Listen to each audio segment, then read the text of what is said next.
Mr. Speaker, Andrew Mountbatten-Windsor shamed our country and the royal family. But for too long, members of Parliament were barred from even raising criticisms of him, let alone properly scrutinising his role as trade envoy. Because of the outdated tradition that mentions of any member of the royal family in this House must, in the words of the previous Speaker, be, and I quote, very rare, very sparing and very respectful. I encountered this firsthand back in 2011 when I was asked to respond to an adjournment debate on behalf of Lord Green, who was then the Minister for Trade and Investment. The adjournment was brought by the late Paul Flynn. But even he, an ardent and outspoken Republican, as I'm sure many of us remember, wasn't allowed to raise any actual concerns about Andrew himself. And standing in for the responsible minister, I set out the government's position as it had been for a decade, in support of the Prince's role as the trade envoy. Looking back, and knowing what we all know now, I'm horrified by it. I can't imagine what it must have been like for the survivors and their families to hear Andrew praised like that, as they heard so often all around the world. So I apologise to them, and I'm determined to change things. Our motion focuses on finally getting the truth out about his role as Special Representative for Trade and Investment, because it focuses at the start of this at the appointment of the former Prince Andrew to this role back in 2001. We've seen the reporting that the King, then Prince of Wales, expressed his concerns about that appointment.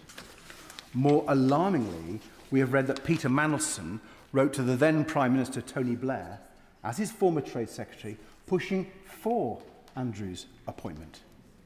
One friend of Epstein lobbying for a job for another friend of Epstein, a job that might help Epstein enrich himself. So we clearly need to get to the bottom of that appointment and the role Mandelson himself played in it. And only the papers demanded by this motion will allow us to do that.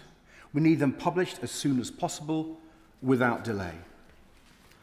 Channel 4 uncovered emails in the Epstein files in which Epstein was trying to meet the Libyan dictator Gaddafi in the dying months of the Gaddafi regime to help him find somewhere to put his money. I think something that the minister actually raised at the time. In other words, Epstein looked at the deadly crisis in Libya and saw a chance to make some money. And he thought his friend Andrew could help. And this is what it says in one of the emails. I wondered if PA could make the intro. A few weeks later, Andrew wrote back, Libya fixed.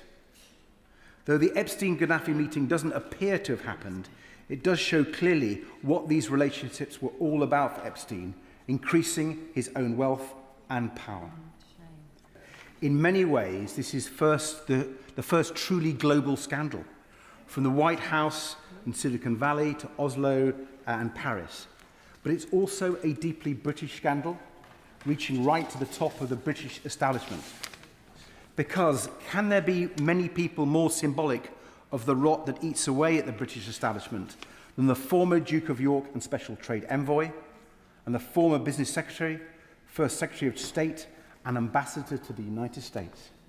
Their association with Epstein and their actions on his behalf, while trusted with the privilege of public office, are a stain on our country. Colleagues and many civil servants have told me their own stories of their interactions with Mr. Mountbatten-Windsor, and they all betray the same pattern. A man on a constant self-aggrandising and self-enriching hustle. A rude, arrogant and entitled man who could not distinguish between the public interest, which he said he served, and his own private interest.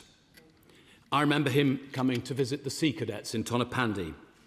They were absolutely delighted and excited to meet a member of the royal family, but he insisted on coming by helicopter, unlike his mother, who came twice to the Rhondda and always came by car. He left early and he showed next to no interest in the young people. That is, of course, Mr. Speaker, not a crime, nor is arrogance, fortunately, I suppose.